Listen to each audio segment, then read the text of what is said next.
would like to welcome everyone to our June meeting of the Calgary Ostomy Society. Hope everybody is doing well and staying safe. My name is Pat Simic. I'm the Calgary Ostomy Society chapter president. And tonight we're going to be having our guest speaker, Dr. Raman, who will speak to us on hydration and various different things relating to that. Dr. Raman is a gastroenterologist and physician nutrition specialist. She completed her medical school at the University of Ottawa and internal medicine and gastroenterology at Dalhousie University. She then did an advanced fellowship in clinical nutrition at the University of Toronto and an MSc at the University of Calgary. Presently, she is an associate professor in the Department of Medicine at the University of Calgary. In addition, Dr. Raman is the medical director for nutrition services, director for ASCEND, Alberta Centre of Excellence for Nutrition in Digestive Diseases. And Dr. Raman's clinical and research interests include malnutrition in IBD, nutritional modulation in the microbiome in IBD, and medical management of short bowel syndrome. Everybody please mute their screens. And we are going to, at Doctor's request, we're going to have questions after each section of her talk so that it's not all saved to the end. And that's the way she would prefer to do it. And if there are any questions, you can either use the chat box at the bottom there, or there's a little hand someplace, and Kaylee and Chris will be monitoring that. So Tiffany, if you could put up a PowerPoint, please, Dr. Raman, you're set to go. Wonderful. Thank you so much, Pat, for that kind introduction. There is quite a range of topics that I'll be chatting about today. So I will take some natural breaks as we go through the talk to give you time to focus the questions on the section that we just discussed. So again, thanks very much for the invitation today, and I'm delighted to be able to speaking to you about nutrition and hydration in the context of living with an ostomy. So the objectives of today's talk are to discuss the anatomy of the intestine and how an ileostomy, and this also applies to J-pouch, may affect digestion and hydration, describe optimal diet and hydration approaches with an ileostomy, and discuss responses to the submitted questions. So I'd like to start off with this patient of mine, and this is very, very typical, I must say, of a patient in my practice. So highly representative, and it may or may not apply necessarily directly to you, but some of these concepts may be overlapping. So this is a 49-year-old male patient who was diagnosed with Crohn's disease as a younger person at the age of 25. And he went on to have his colon removed operatively, and he also had some of his small bowel resected. So he was then given an ileostomy. Now, he reports when he came in to see me that he empties his ostomy greater than 12 times a day. Typically, his ostomy bag is about half full prior to emptying. And the reason that he came in to see me, he initially went to his family physician explaining symptoms that were problematic, particularly bloating, cramping, thirst, fatigue, and complete depletion of energy. So living with an ostomy can really raise several nutrition and hydration related concerns. And the degree of symptoms that you may experience usually revolves around the length of bowel that has been removed. Now, most people with an ileostomy have had their colon, which is the last part of their intestine, completely removed. But you may or may not have had any degree of small intestine removed.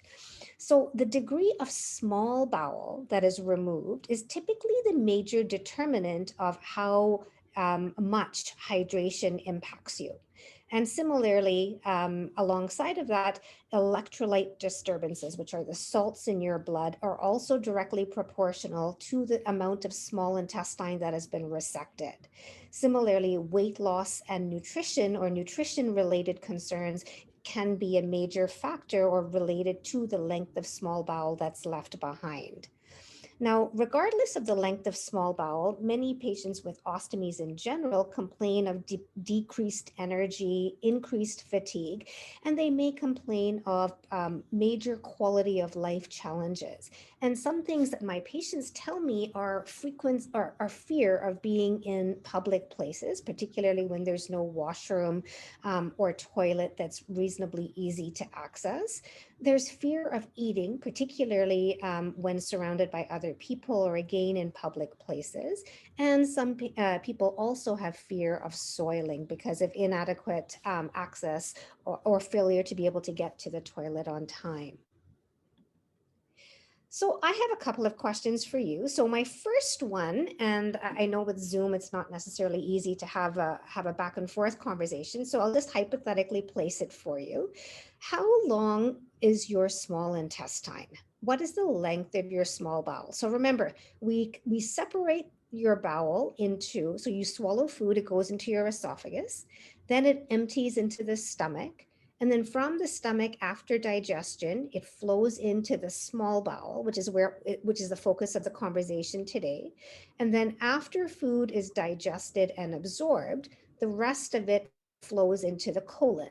And then there's another degree of absorption that happens in the colon. So first of all, I wanted you to think about how long the small bowel is and how much you might have left, and then how long the colon is and whether you have any left. None.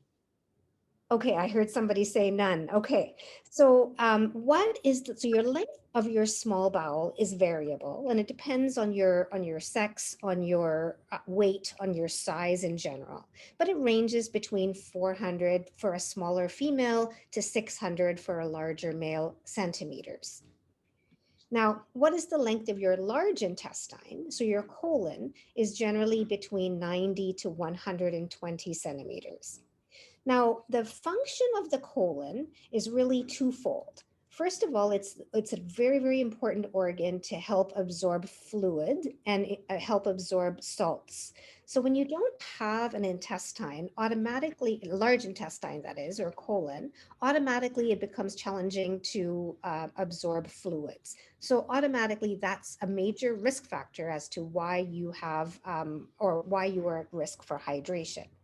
But not having a large intestine doesn't mean that you will be malnourished, because most of the nutrients are in fact absorbed in the small bowel. So if you lose your large intestine, you might have problems with hydration, but you shouldn't have any problems with absorption of nutrients. The next question I want you to think about is sort of, what is your ostomy output? How often do you empty your ostomy a day? How full do you let your ostomy bag empty before you decide to empty it? And can you estimate the volume? Do you think that your ostomy would put out in a 24-hour period? Is it a liter and a half, 2 liters, 3 liters, or more than that? So while you're thinking about that, I want to introduce you to some physiology. So your saliva, you produce 1 liter of saliva on a daily basis. And so keep in mind, you're swallowing that, right? So you're swallowing your saliva and that has to go through your GI tract.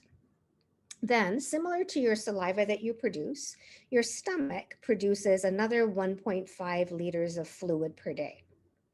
Now, after food goes in through your mouth and it passes in through to your stomach, then you've got all kinds of fluids and enzymes and hormones that are secreted by the pancreas, the bile, as well as the small bowel. So your pancreas produces a liter, your bile production is about a liter, your small intestine produces close to 2 liters, and then there's a few other glands that secrete other types of fluid. So before you even eat anything at all, automatically your body has to process coming on to 7 liters of fluid per day. So imagine if you don't have enough small bowel to be able to absorb this type of fluid, then what would be the impact if you start to drink and start to eat regular food? So we typically define high output ostomy as an ostomy that puts out more than 2 liters of stool per day.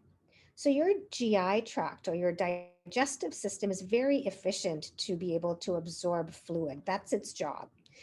But when you overwhelm the capacity of the small bowel to absorb fluid, then there's cause or risk for hydration and malnutrition.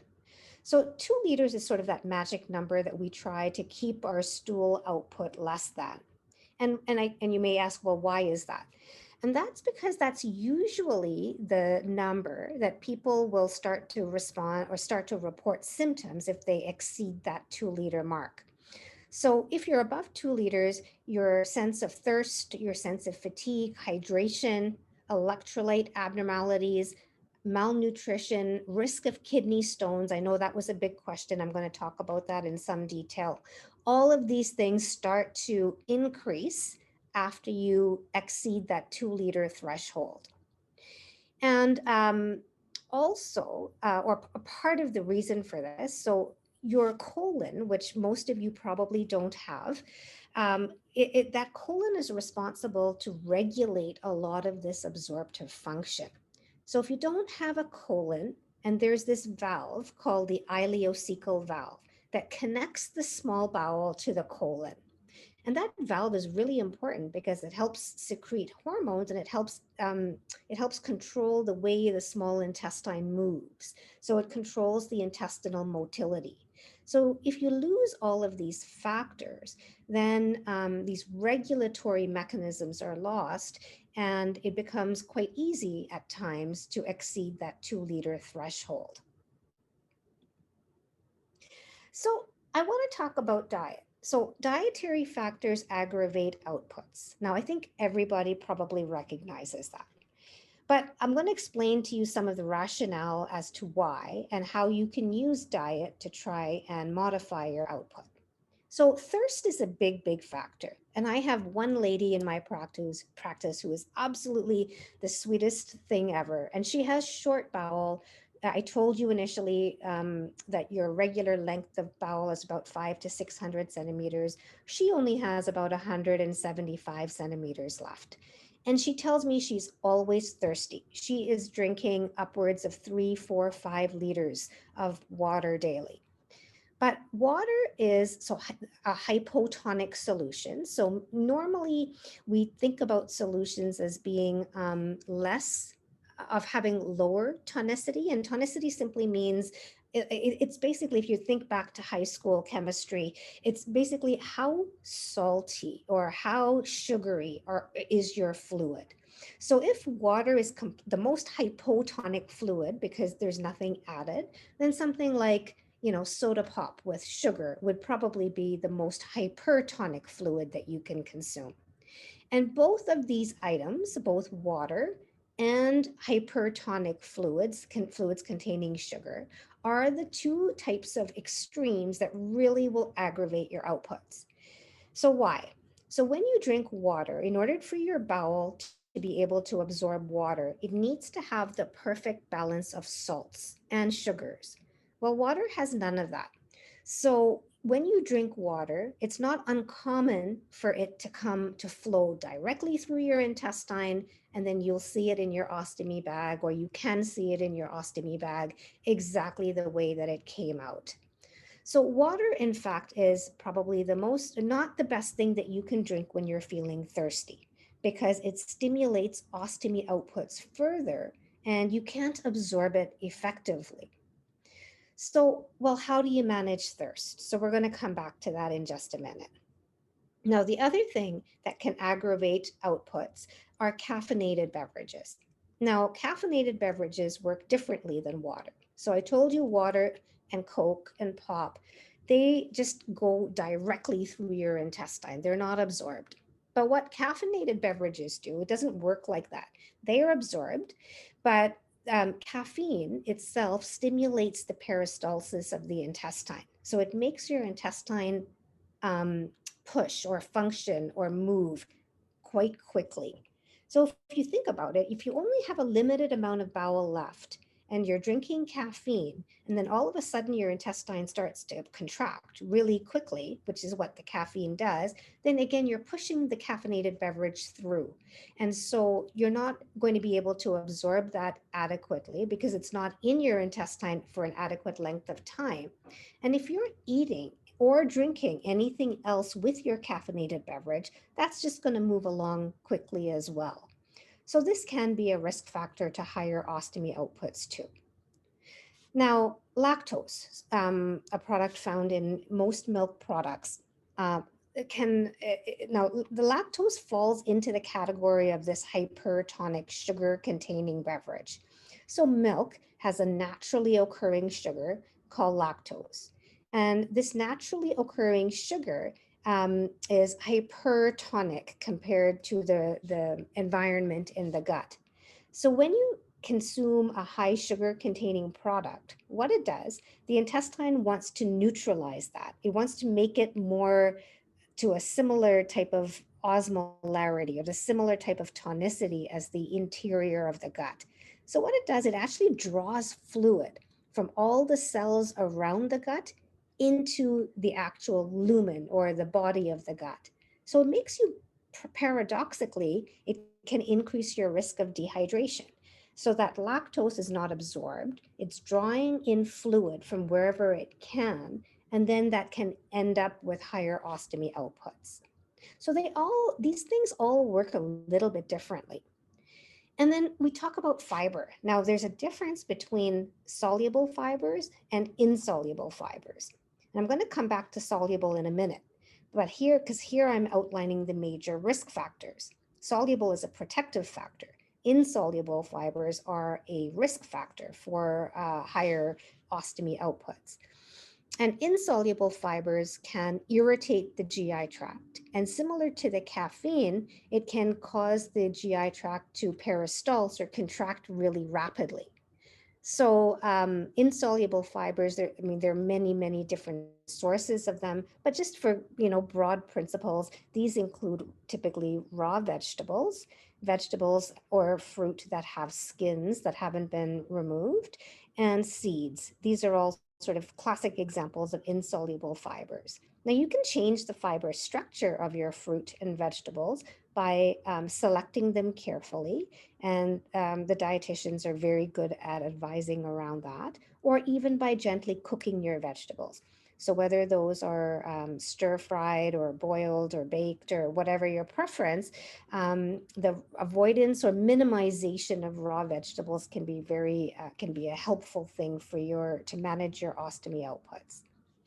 Now, interestingly, combining both solids and liquids together in a single meal. So if you're sitting down for your meal and you're drinking water at the same time as your meal, can actually aggravate the ostomy output as well.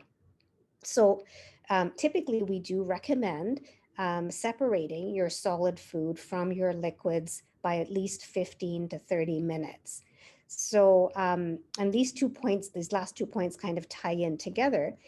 Eating larger meals can also be problematic at any given time because you've lost that regulatory mechanism, especially if you don't have that colon or that valve. So when you eat large meals, typically you need to digest your meal before it goes from the stomach into the small bowel. But if you don't digest your meal, you're going to dump it into your small bowel. And this dumping syndrome can be really problematic. Some people feel very dizzy, weak, lightheaded, nauseated, and then they have diarrhea, or they have or they have an immediate output. So again, an emphasis on small meals that are separated by solids and liquids by at least 30 minutes can be an effective way to be able to control these symptoms. To follow up on that last slide, here are some dietary factors that can help improve your outputs. So a big focus on soluble fiber, and that can either be through diet or it can be through supplements. And there are some examples of higher soluble fiber containing food listed here. And supplements like psyllium fiber, for example, can be very effective. Now, people sometimes think, well, aren't you supposed to use fiber if you're constipated or if you're trying to get yourself to be more regular with your bowel movements? But in fact, these soluble fiber supplements are effective. And the soluble fiber supplements like psyllium fibers, and commercially an example of that would be Metamucil. These can be very effective to either thicken up your stools or to paradoxically help you go more frequently by providing bulk to your stools. So I would say not to be afraid of using soluble fiber supplements. They're safe, they can be effective. And for some people, it may be all you really need to be able to improve or have better control about their outputs. But for other people, they've tried it and it may not have that kind of effectiveness, particularly if you've had multiple resections of the small intestine. So there's always a role for it. And if you haven't tried it, I would suggest that you give it a try, and then you start slow and then you increase up to the recommendations that you would see on any available bottle. The worst thing with fiber is to start too much and then escalate the dose too rapidly. That generally isn't tolerated well, but used in a very structured way, it can be very effective. Now, lactose-free products are definitely recommended. So eating dairy or dairy products is fine as long as you choose a lactose-free option or utilize the lactase enzyme. So the lactase enzyme is the enzyme that is available to help digest or break down the sugar lactose. And also a recommendation, as I discussed briefly earlier, to separate solids from liquids where possible by about 30 minutes. Try to be as caffeine-free as possible. Try to focus on multiple meals throughout the day rather than 3 large meals as your families might be doing. Be very generous with sodium. I'm going to come back to this in just a moment. And be very generous with oral rehydrating therapies. And that's the subject of the next talk that next segment that I'm going to go into. So why don't I take a break here, and I'm happy to take questions on this content to date. I was under the impression that eating and drinking was a good thing because then you're kind of flushing it down through. So that's a myth. I would say you should try to separate by liquids from solids by about 30 minutes. If you are not in that 2-liter category and you're under that and you don't have too much difficulty with thirst or dehydration, then I think you can continue what you're doing. Okay, thank you. Kaylee and Chris, are you seeing any other questions? There are no other questions, but I am curious about, for those of us who do need to drink while we're eating, do you just recommend it having more sauces and gravies with the meal? Okay, so if you need something a little bit liquid to help with swallowing or to, to make it more palatable, that definitely is a good option that you're describing with the sauces and the making it a bit, changing the texture of the food. But I think a few sips here and there is just fine. So I'm just saying, don't sit down and drink, a liter of water while you're eating. So I think a few sips to be able to get the food down is just fine. A question from the chat box from Heather. How do you know if the lactose is an issue, i.e. small low-fat milk and coffee, yogurt, cheese?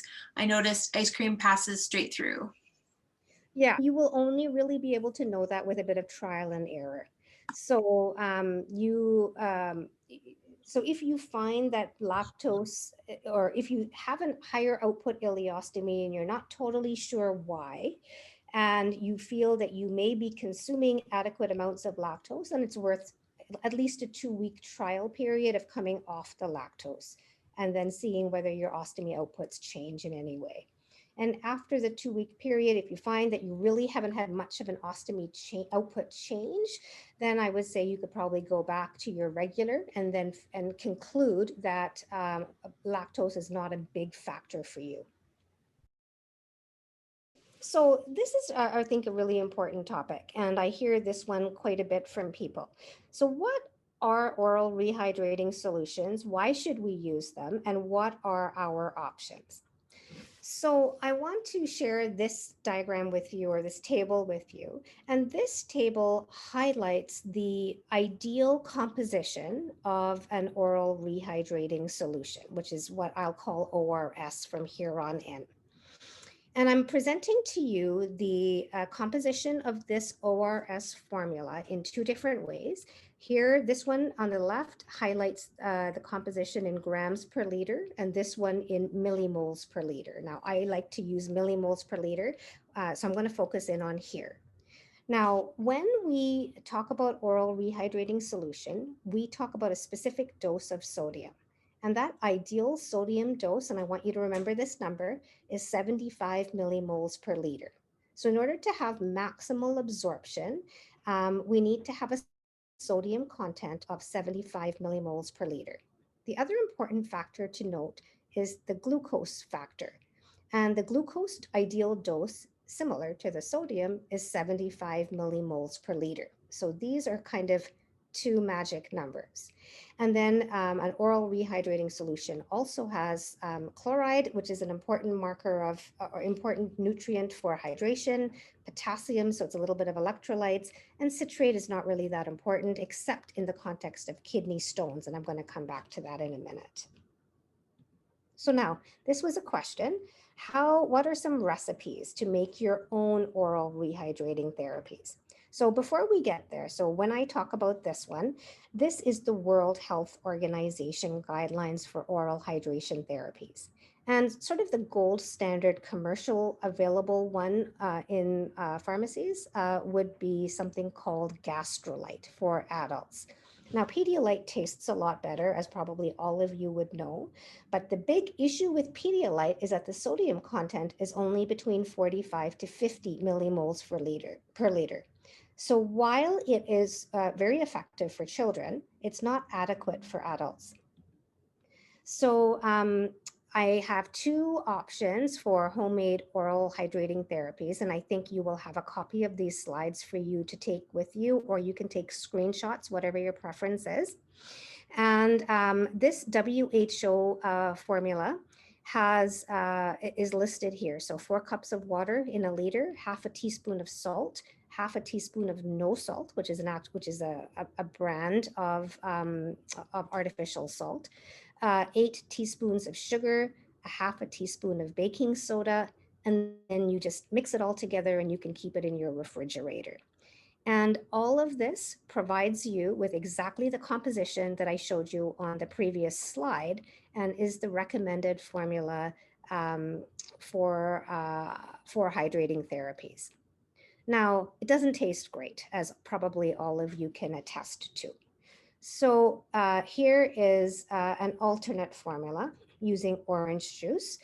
And this one tastes a lot better. And of course, you guys are the experts because you're doing this day in and day out. So I'd be curious to hear your experience with the various types of hydrating strategies. So with this one, you again use 4 cups of water, use a cup of orange juice. There's some baking soda and some salt. And this one gets you close, but not perfectly close. So this one, as you see, has 365 milligrams of sodium per cup, in contrast to the WHO formula, which gives you 455 milligrams of sodium per cup. The orange juice recipe has way lower potassium, only 95 milligrams compared to 390 milligrams of potassium. So there are differences. So depending on how dehydrated you are and how abnormal, let's say, your blood work looks, we may have preferences based on you as an individual in order to try and rectify any symptoms or rectify electrolyte imbalances. So the recommendation in terms of fluid intake for people that have 2 liters or more of output per day is to drink at least 9 cups of total fluid per day, which is 2,250 mils. Now, of course, if you have a lot more than 2 liters output, so this is true for 2 liters or less, but if you have more than 2 liters, then this number definitely has to increase. But the important thing is that most of your fluid, so greater than 2/3 of your fluid, should come from an oral rehydrating solution. And it should come through and you should use this divided fairly equally throughout the day. Now, if you're more active, then you need to be drinking more fluid, and it has to be centered around your physical activity. Similarly, during the summer months where there's greater insensible losses, you need to think about that as well. So 2 liters of fluid or output or less, we're kind of in this 2,250 mil daily fluid intake zone, with most of it coming from ORS. Greater than 2 liters, we need to bump that up, personalized to your individual needs. Okay, 2 more recipes here. So there's a sports drink recipe using G2, so Gatorade 2. And this sports drink recipe makes 1 liter, and the one below it makes 591 mils. So you can use 4 cups of G2 and then add 3/4 of a teaspoon of salt. I call this one sort of the simple person's solution to making an adequate oral rehydrating therapy.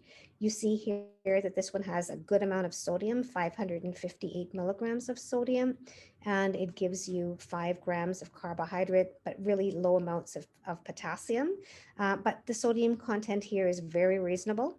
And then similarly here for the lower 591 milliliter bottle, then you just use a little bit less salt, half a teaspoon of salt.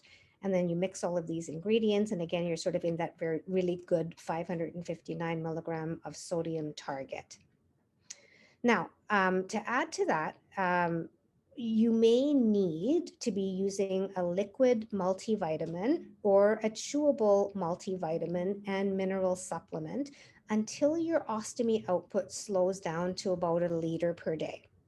So even though I previously highlighted that 2 liters is kind of the maximal threshold for what we would consider within normal, that's not to say that 2 liters is, it may be adequate to help maintain hydration, your kidney function, and those types of factors, but you still may be at risk, or you still will be at risk for micronutrient deficiencies that you're not able to measure adequately. So my recommendation here is, if you're having greater than 1 liter output per day, the hydration is not so important as long as you're between 1 liter and 2 liters, but you need to think about supplementing with a chewable or liquid multivitamin. Now, I am talking a lot about ostomies, but I just want to reinforce that J-pouch or ileoanal pouch management is very, very similar when it comes to hydration principles. So when we think about intestinal failure, now that is a hugely different topic. And intestinal failure basically means that your intestine is unable to absorb either fluids or nutrients in order to meet the body's overall requirements and needs. So following simple colectomy, whereby the colon is removed, or creation of the ileoanal pouch, experiencing intestinal failure is a very, very rare complication. Now, when your intestine starts to fail, usually that's after a number of surgeries on the small bowel, when you're left with less than 200 centimeters of small bowel, and really less than 100 centimeters of small bowel. So for people that have, less than, let's say, 100 to 200 centimeters of small bowel, then the approach to therapy is different, because drinking oral rehydrating solution may not be adequate. So this conversation is really focused for people that have more than 200 centimeters of small bowel left. If you have less than that, then we need to be talking about other factors, such as other approaches to hydration, like intravenous hydration. Now, what about Hydralyte? So I think all of you probably are very experienced with Hydralyte. So I've put the Hydralyte formula here up for your review, and I've put the gold standard here on the right for your review. And I've highlighted the two and highlight the important factors to consider. So sodium is important to help your body retain fluid, and Hydralyte gives you between 45 to 60 milliequivalents of sodium per liter. And so when we compare that to the gold standard, we see it's a little bit short. The recommendation is 75, as we've talked about before. So the sodium here is more equivalent to what we would see in Pedialyte. Now, what about potassium? It's pretty similar. So here it's 20 milliequivalents, here it's 20 milliequivalents or millimoles. So we're good from that point of view. Now, chloride's a bit short too. Here it's between 35 to 45, and then over on the right for the gold standard, it's closer to 65. I can live with the chloride. I'm not too worried about that. Now, sugar is an important factor. Most sports drinks and juices have too much sugar. Hydrolyte based on a 1.1 liter bottle, let's say, or volume, gives you about 16.8 grams. So different unit of measurement. So if I bring you over to the grams here it's about 13.5 grams. So it's a little bit more, but not terribly so. I think that's okay. So overall, when we compare hydrolyte to the new, the gold standard formula, I would say it's a little bit deficient in salt, in sodium. So again, we have to tailor it to you as an individual. If your ostomy outputs are less than 2 liters, I think hydrolyte is just fine. And if you're accepting of the taste, it's easy, then I don't think you'll have too many problems with it. But if you're in that over 2 liter category, then I do worry that maybe this is not enough or adequate for you. So what you could do is to utilize the hydrolyte, and if possible, just add an extra half a teaspoon of salt to the mixture in order to bring the values up to closer to what would be considered gold standard. Okay, I'm going to stop my screen here because that's the end of that section and take any questions. So Trina asked, wouldn't the OJ give J. Poucher's butt burn? Okay, so the butt burn question, I don't think I can answer that. It's not something that I hear a lot from my patients. I don't like the OJ formula as well. That's not my preferred one. I prefer the Gatorade, the G2 option, or the standard of care WHO option or hydrolyte option. So I can't directly comment on the orange juice formula. And then Heather asked, if we add flavor to the WHO formula, will it throw off the correct balance or the formula, like if you added Crystal Light or cranberry juice? So as long as you're not using any flavor that has nutrient value. So if you wanted to put in something like, what's the thing the kids like? Kool-Aid, for example. So if you wanted to add a little bit of the the flavored Kool-Aid that doesn't have any extra sugars, or if you wanted to add a little bit of lemon juice or lime juice, that's fine. That won't throw off any of the salt balances. For your Gatorade recipe, does it matter if it's G2 or G0? Yes, the G2 is the preferred option. Hasn't the G2 got artificial sweeteners though? It does, but the problem with the non-G2 is that it has too much sugar. So if you have too much sugar, you inactivate your ability to absorb. But then the artificial sweeteners are screwing up your Crohn's and colitis and all of that stuff too, right? I heard it's really bad for you. I agree. And so if you have active Crohn's disease, I wouldn't recommend the G2 formula. So this is why this needs to be personalized to you as an individual. So if you've had Crohn's disease in the past, your Crohn's is not active, you've had multiple resections, and all you have is an ostomy, but you don't have any active Crohn's, the G2 formula is just fine. But if you've got active Crohn's and you're on drug, you're on a biologic, I wouldn't recommend that. Is there a particular kind of salt that you want us to be using? Regular salt, Himalayan, so on and so forth? I don't think it matters too much. There really is not a lot of research or data to discuss the type of salt.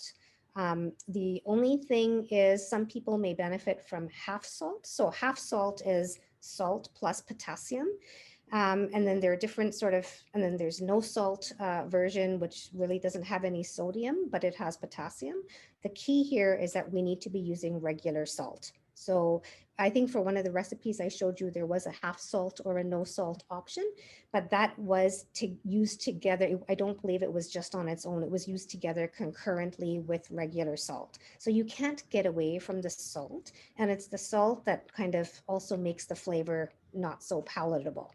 So that is, I know we all, trying to have compliance with this is the most challenging part of my practice. But you do need a little bit of salt and you do need a little bit of sugar in order to be able to optimize the hydration. If you don't have sugar and you don't have salt, then the fluid just goes through the intestine. What percentage of your small intestine is 100 centimeters? Okay, you can't answer that on a broad scale because everybody's intestinal length, normal intestinal length is very different. So if you have, it's all with regard to the baseline value that you are starting from.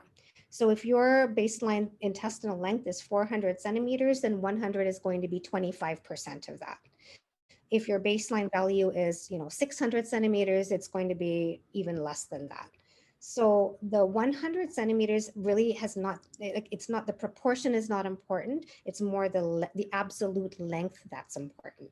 So unless you actually have your operative notes or your doctor has the operative notes and they can advise you on the length of your bowel, it's going to be hard to know that. And I know sometimes the surgeons do talk about a percentage of bowel left, but that is less helpful than knowing the actual bowel length that's left. Okay, so she was told that she was informed she has 20% of small intestine remaining. That's probably around 100, 130 centimeters or so left. So that's pretty short. I would say that's short bowel. Is there a big difference between short bowel and short gut? No. When it comes to hydration? No, and we use that language interchangeably. So short bowel syndrome is the same as short gut syndrome. All right, so let's talk about kidney stones. So the prevalence of kidney stones is actually quite high, depending on what your length, your anatomy looks like. So we just talked about short bowel syndrome. So bowel length typically less than 200 centimeters and definitely less than 100 centimeters. So if you have small bowel that is around 200 centimeters or less, and it is connected to a colon, which is probably none of you, then the prevalence of kidney stones is actually very, very high. It's approaching 50%. Here, the colon is not a great thing. Having a colon connected to the small bowel substantially increases your risk of kidney stones. Now, for most of you that probably don't have a colon, and you have either a jejunostomy, so your jejunum, which is part of your small bowel, is ending in an ostomy, or an ileostomy, so your ileum, the last part of your bowel, is an ileostomy, the prevalence of kidney stones is lower, but not inconsequential. It ranges between 5 to 15%. Now, if you compare that to a general person without an ileostomy, then the risk of kidney stones is about 8% in a general population. So for you, with an ileostomy, the risk is about double that of a general person.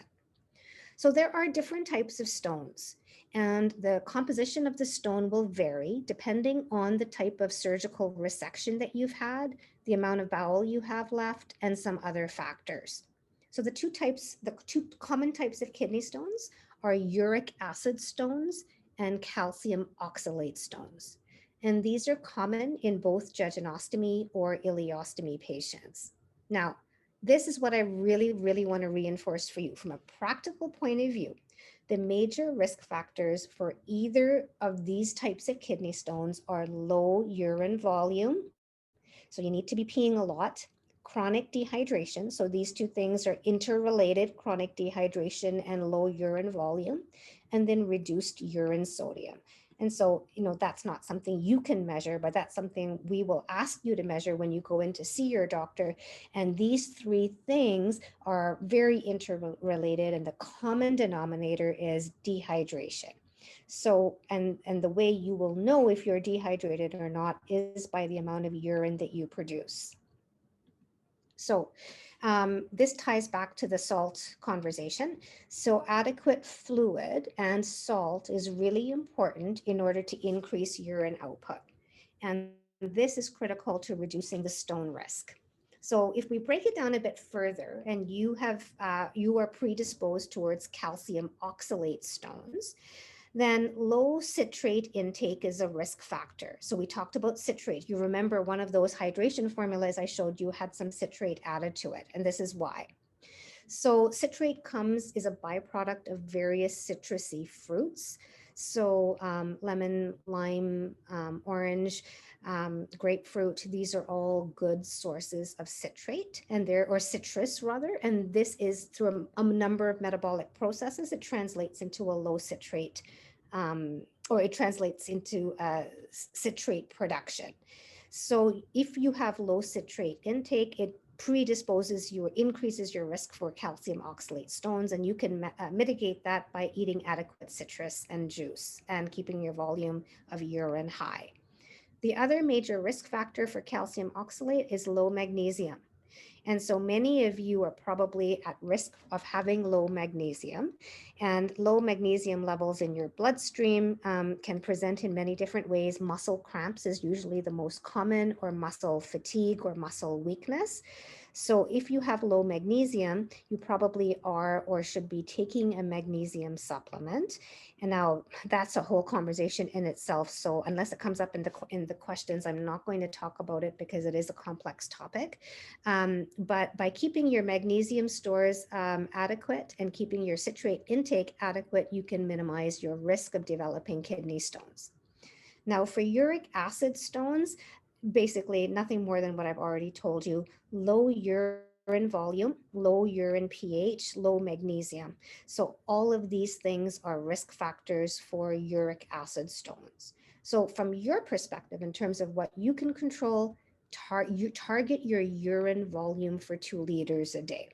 Now your urine volume is tightly correlated to your ostomy output. The higher your ostomy output is, probably the lower your urine volume is, because you're passing stool or fluid through your ostomy instead of through your kidney.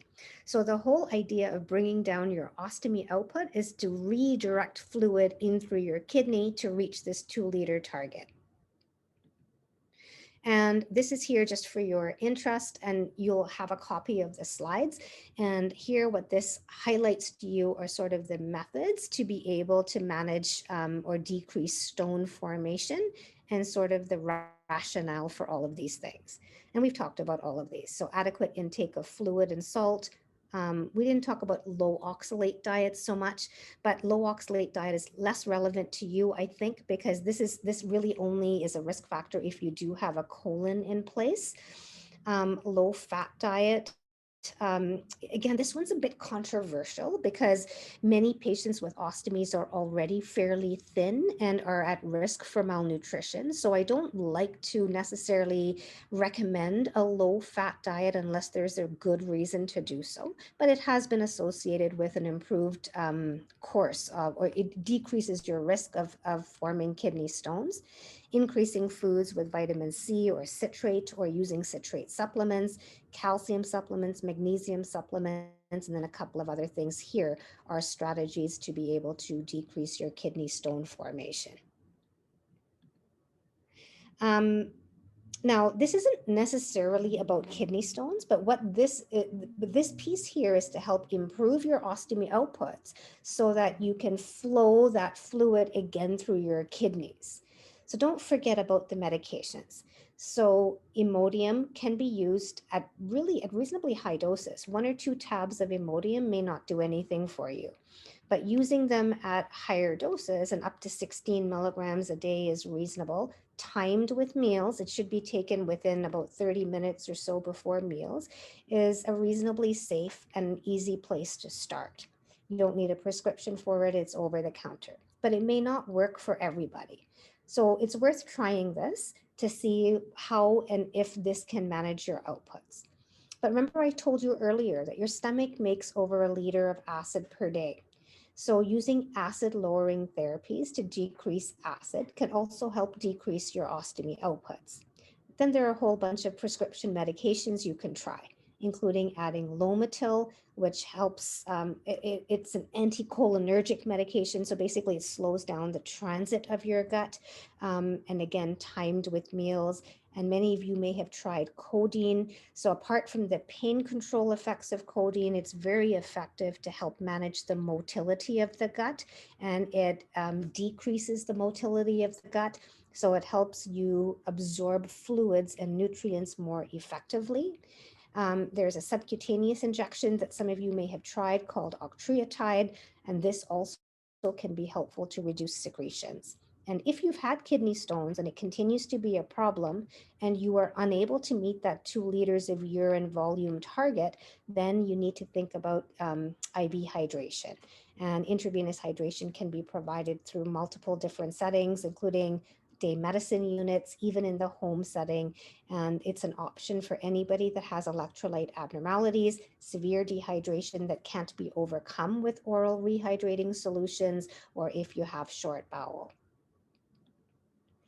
Okay, I'm going to stop there because this is the next topic. Any questions?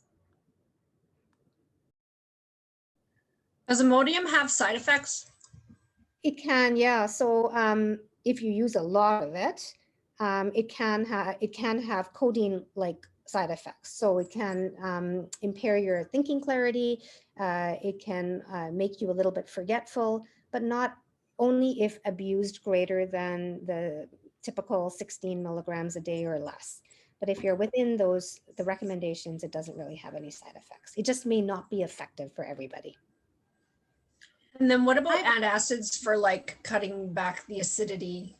Is that something that they suggest or no?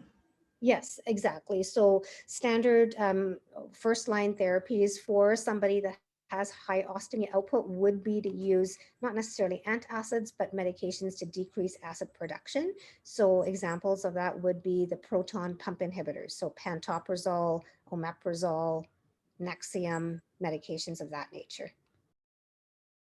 Dr. Raman, for the magnesium, say that I'm not deficient in it. Can it hurt to add a small supplement anyway, just for extra support? My sense is that probably everybody here is a little bit magnesium deficient, even if your blood work doesn't say so. And that is because the urine magnesium is a much more sensitive marker of magnesium deficiency than the blood magnesium level. So anybody with an ostomy is at risk for magnesium deficiency, and no, it wouldn't hurt to supplement with a small dose. Would you suggest like a multivitamin of magnesium, or? Not everyone will have magnesium, so you do have to look at that a little bit more closely. You know, magnesium is a tough topic, which is why I wanted to try and minimize talking about it. The problem with magnesium is that it can be a gut irritant, and it can increase your ostomy output, and it can increase diarrhea. So you do need to, it needs to be used very, very judiciously. The best magnesium option in the context of an ostomy is something called magnesium pidolate, Pidolyte. Not every pharmacy carries it, but if you ask for it, they will bring it in for you. And this one has the lowest irritating effects on the gut. Is that the stuff that they put in when I have my hydration at day medicine? Is that the stuff that they use in that? I'm not sure which magnesium it is. I think for your day medicine, would they not give you IV magnesium? Yeah. So this magnesium pidolate is oral. Oh, okay. All right. Somebody's asked that you repeat that. Sorry. Oh, pidolate, magnesium pidolate, Pidolyte. Kristen was asking, does a multivitamin typically provide enough magnesium for an ostomate? It depends. So I think that you would have, I mean, there are many differences in multivitamin quality, and you would just have to probably look at the dose. My sense is probably not. My sense is that you probably would need to supplement outside of the multivitamin. Okay, great. So now this was an interesting question that I actually didn't know much about. So I did research it a little bit. Somebody had asked the question about whether hydration is known to affect bladder symptoms, or this particular individual noticed that hydration was tightly or correlated with his or her bladder symptoms. So when I reviewed the literature here, I mean, I was quite surprised. There was absolutely nothing that anybody has written about this topic. So at first blush, I concluded that there wasn't a clear relationship that anybody else has brought forward between using oral hydrating solutions and bladder symptoms. Now, I think there was a question about whether or not this could have been related to the concentration of the solution. And my response to that is probably not, because if it was concentration related, as I've talked to you before, it would result in stool or ostomy losses rather than bladder symptoms, because if it higher concentration would result in less absorption. So that would result in, output through the stool rather than absorption through the gut. So I don't know if that's necessarily the reason that this individual is having bladder related symptoms. But it could be related to the amount of fluid consumed in a single setting. So if you're drinking a lot of fluid in a single setting, possibly this could be irritating the bladder. So aiming to consume that 2250 mils that I talked about earlier, but in divided doses throughout the entire day or throughout the waking hours, is the preferred solution, rather than drinking a liter at a time, for example. So consider drinking, between 1 to 200 mils every hour, but sip through the hour rather than drinking all 200 mils at the same time. And again, I don't know any other clinical factors about this individual, but I wanted to bring up this diagnosis called overactive bladder syndrome, which is a real phenomenon, and it has to do with bladder activity and or irritability. And having these types of bladder type symptoms increases with aging, and it happens because of increases in the excitability of the bladder muscles and increased nerve activity. And if your electrolyte stores are not adequate, it could compromise the bladder function, the muscle function, not just the muscles in your motor muscles in your arms and your legs, but also the smooth muscles of your bladder and your bowel. So aiming for optimal hydration and optimal electrolytes possibly could have a role in improving these symptoms. Also, many medications can affect bladder function, and there are bladder training exercises that you could also consider engaging in that could help improve your symptoms. So this is a bit of a challenging one to take on, because I don't know the specifics of your condition, but I thought I would put up a slide just in case more than one person was suffering from these types of symptoms. And then there was another question about the ileostomy in the female patient, or at least that's how I positioned it. I can't remember what the actual question was to me. Now here, again, the literature here is remarkably scarce, but this is what I've observed in my practice and in my patients with short bowel syndrome. Bone loss is a big, big factor. And bone loss or osteoporosis or osteopenia occurs very frequently in patients with an ileostomy. And this increases dramatically, particularly post-menopause. Now, in addition to age and in addition to ileostomy as a risk factor, the other major risk factor is low weight or low body mass index, malnutrition. And in one study that I found, patients that had a low bone density through the regular bone densitometry test had fractures with just simple injuries. So sometimes they weren't even aware that they had an injury, up to 22% of the time. So age is not something we can reverse. Neither is menopause to a certain extent outside of hormones. But weight and malnutrition and nutrients such as calcium, vitamin D adequacy are things that we can address, and physical activity. So these are things to consider if you have osteoporosis or you've had fractures. Now, the other thing, as far as female patients are concerned, The cyclic changes in GI symptoms around the menstrual cycle has been really well established. And this is not just in ileostomates, but even in patients that don't have or people that don't have an ileostomy. So in and around the cycle time, worsening symptoms of diarrhea, abdominal pain, cramping, bloating, constipation, nausea have all been exacerbated or worsened around the perimenstrual cycle time in patients with pre-existing digestive health problems like Crohn's disease, ulcerative colitis, irritable bowel syndrome, and in general healthy populations. So during the cycle time, dehydration and fatigue may actually be significantly worsened. But the good thing is these symptoms are generally short-lived and they improve. So in and around the cycle, if you experience these symptoms, then extra attention to hydration and electrolyte imbalances should be considered. A few other things or interesting scenarios. So if you have flu-like symptoms, fever, common cold, I guess in this landscape, COVID, you're always at risk for increased losses. So that 2,250 target I suggested is on an average day that's not terribly hot, you're not terribly active, you don't have flu-like symptoms or other common cold type symptoms. But if you have any of these extra factors, then really any other hit will tip you over.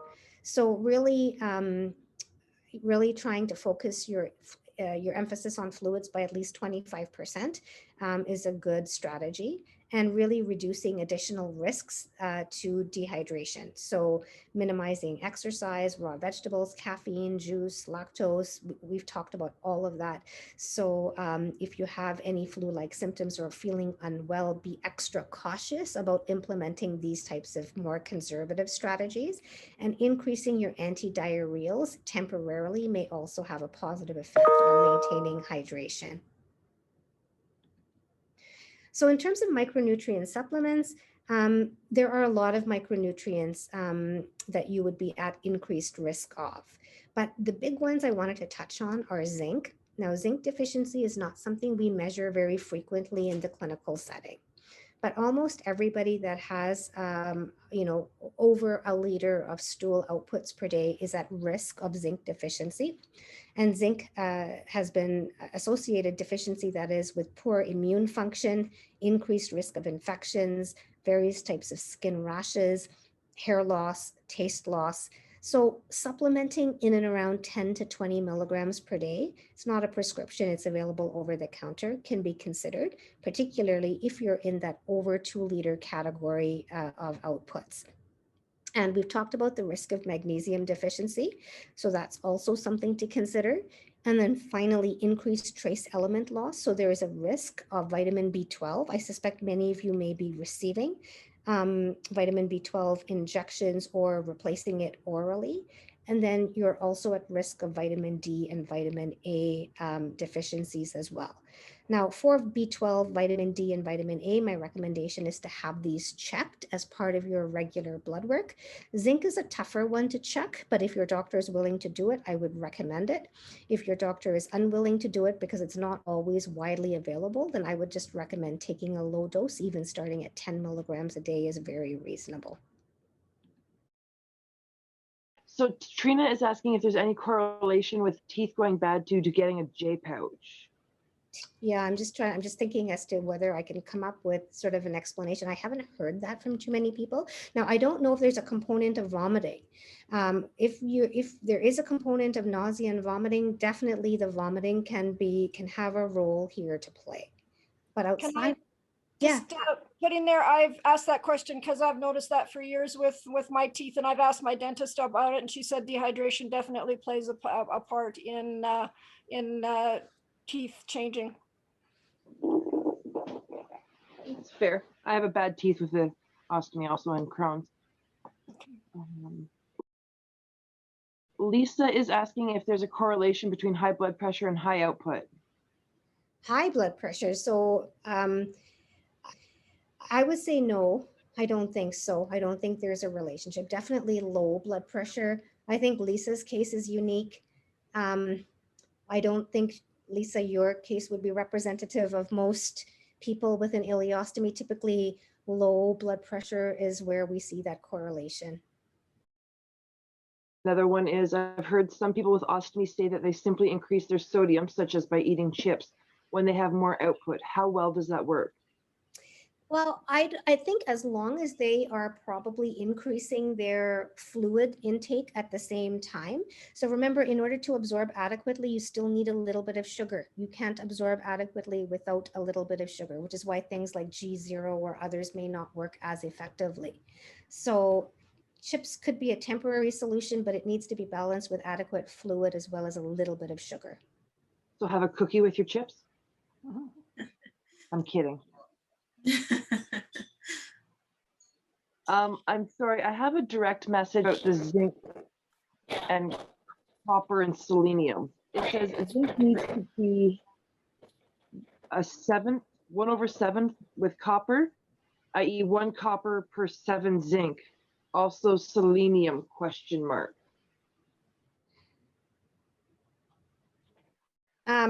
Okay, I think if I understand, I think the question is there a need to supplement with copper and or zinc, selenium? I think that probably a multivitamin that has adequate dose of these or standard dose, let's say, of these trace elements is probably adequate for copper and selenium. These nutrients have not been as well researched as the ones we've chatted about. Okay. And lastly, Ian is asking for IV hydration. Do we need a referral or can we walk in? No, you need a referral. I'm wondering about, Lisa mentioned about her BP being high. Since I started 2 liters of fluid every night through my port, my blood pressure has gone sky high. Could that be caused by the hydration? I do 2 liters every night. That's interesting. Sky high as in what numbers? Well, for me, I'm usually what I used to be before the hydration. I was 120/80, guaranteed for years and years and years, or even lower. Now I'm like 170/111. Wow. Yeah, that's really. And that's been since I did a year of subcutaneous infusions, and it was that my blood pressure stayed the same. But as soon as I did the 2 liters every night, it's just gone really high. So just wondering if there's a correlation between the infusion and the blood pressure. There could be, especially if you've noticed that temporarily. So before that it was lower, and then since then, it's changed. It could be. So my suggestion there would be, if this is a consistent finding, you may want to change the composition of your IV course. So I don't know if you're getting normal saline right now or half normal saline, but it might be worthwhile changing the composition of that IV formula to see if that if that alters your blood pressure. IV fluids definitely can bump up your blood pressure compared to oral fluids. So yes, you probably need a bit of caution around that. So what should I suggest to my doctor? Because right now it's just saline. That's what I'm just getting. And I have massive kidney stones. So 2 surgeries pretty much every year for the last 3 years for these massive kidney stones. So what should I suggest to my doctor? Well, I think you need to work with your doctor to be able to see what the minimum amount of fluid you need to balance your risk of kidney stones. So if you can get down or decrease that, did you say it was 2 liters a day or 2 liters a week? No, 2 liters a day, every night, 2 liters. That's quite a lot. So if you can decrease that even as a starting point to 1.5 liters and change that over to half normal saline, that could be a starting point that you discuss with your doctor. But if your doctor doesn't feel that's going to be helpful to your kidneys, then I think you might need to be on medications if you're not all ready to manage your high blood pressure. Just trying to find, I have a duodenostomy, so they're just trying to find something that I can actually absorb that doesn't come right out my pouch and transdermal. There's no BP meds that's transdermal. So. Yeah, no, it's a challenging situation. I agree. So maybe trying to work on decreasing your fluid and changing the composition of your fluid to half normal saline may be a decent place to try next. So this is my final slide. So malnutrition and dehydration are common presentations in the setting of ileostomy, less so in patients that have an ileal pouch anastomosis, but still certainly present. And these can lead to several symptoms, including fatigue, poor mood. We didn't really talk about the relationship between hydration, nutrition, and mood and mental health. Maybe that's a topic for another day, but definitely risk factors for kidney stones and quality of life. So optimizing hydration, nutrition, and nutrients is really a critical piece of management. And as I've told the ladies when I first joined in, I post a lot of my nutrition presentations for patients, not just with short bowel or with ileostomy, but in the context of Crohn's disease specifically and ulcerative colitis, IBS, on my LinkedIn account. So if you wish to also access some information there, please feel free to do so. So I know I've gone over time and I apologize, but I want to thank you for your attention. Okay, I think Dr. Raman has graced us with her time for this evening, and I would just like to say thank you to everyone for your participation. I hope this was helpful to you. Just a reminder that this will be posted to, we have recorded and it will be posted to our website. And if you have any other questions or information you would like from Dr. Raman, you've got her LinkedIn access to be able to access that information for you. So thank you very much, Dr. Raman. I really appreciate you taking your time out from your family to be with us tonight. And I know you've been a busy lady the last little while. So thank you so much on behalf of our membership. And yeah, it was great. Thank you very much. Thank you very much for having me. Have a good night.